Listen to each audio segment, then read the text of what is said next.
Umsebenzi wokuvelisa umbona nezinye izityalo ezizinkozo kwilali inkondlo eNgcobo, owaqalwa yinzalelwane yalapha uYanga-Dalasile, uzala amaduna namathokazi, njengoba abantu bezilali bevuna okuhle nokukhulu kwabakulimileyo.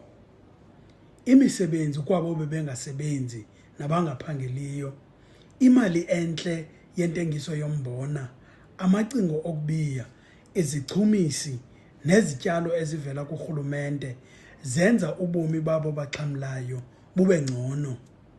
Kwezi ziqendu zilandelayo sikuchubela ngalo msebenzi owenziwa yiDalasile AgriPark kunye nathi singuDr Da, isebe likarhulumente wase-Eastern Cape.